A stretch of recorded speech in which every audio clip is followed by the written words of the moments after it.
မေတာလီရခဲ့တဲ့အမေနာမည်ရဲ့ကိုယ်အမေဆိုတော့တန်တာတန်ကဘာတစ်ခွင်လုံးမူချင်းညာ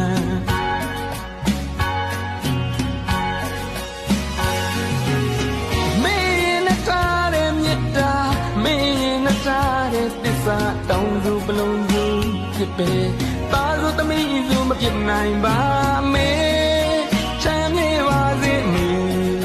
အေးချမ်းပါစေအမေအေးချမ်းပါစေအမေ